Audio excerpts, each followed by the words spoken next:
హైదరాబాద్లో కుండపోత వాన కురిసిన తర్వాత రోడ్లన్నీ జలమయమైపోయి చెరువుల్లా మారిపోయాయి. రోడ్లపైకి ఎక్కడికెక్కడికే నిలిచిపోయేలాగా వర్షపు నీరైతే వచ్చి చేరుకుంది. ఆఫీసుల నుంచి ఇళ్లకు బయలుదేరే ఉద్యోగులందరూ భారీ ట్రాఫిక్ జామ్లో విరుక్కొని నరకాన్ని చూస్తున్నారు నగరవాసులందరూ. నీట మునిగిన సోమాజిగూడ సర్కిల్, అలాగే పాత బస్తీ జలమయపై, అలాగే పలు ప్రాంతాలు ఖైరతాబాద్లో, అలాగే దాంతోపాటు బేగంపేట్, అంబర్పేట్, ముసరంబాగ్, మాదాపూర్, హైటెక్ సిటీ, మియాపూర్ ఇలా చెప్పుకుంటూ పోతే ఆల్మోస్ట్ అన్ని ఏరియాస్లో కూడా ట్రాఫిక్ జామ్ భారీ ఎత్తున ఉన్నట్టుంది. అక్కడ వర్షపు నీరు పెద్దగా చేరుకోవడంతోనే ఇలాంటి ఇష్యూ ఫేస్ చేస్తున్నారు. మనం ఒక్కసారి గూగుల్ మ్యాప్స్లో కనుక మనం చూస్తే కనుక అసలు హైదరాబాద్ నగరం మొత్తం రెడ్గా కనిపిస్తుంది. గూగుల్ మ్యాప్స్లో చాలా రెడ్.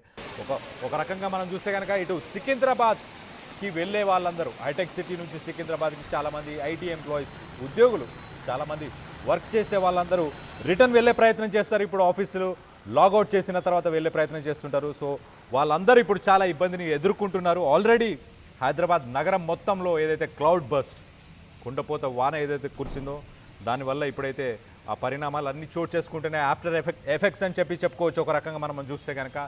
సో ఇళ్ళకి వెళ్ళే వాళ్ళందరూ జాగ్రత్తగా మీరు ముందే ప్లాన్ చేసుకున్న తర్వాత మీ ఆఫీసుల నుంచి బయలుదేరితే మంచిది.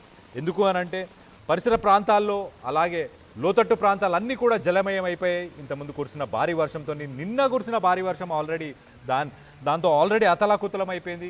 ఒక రకంగా హైదరాబాద్ నగర వాసులందరూ నరకాన్ని చూస్తున్నారు. ఇప్పుడు ట్రాఫిక్లో నరకాన్ని చూసే పరిస్థితి నెలకొంది మొత్తం మీద అయితే. సో ఆ విజువల్స్లో చూడండి, రైట్ సైడ్ విజువల్లో చూడండి,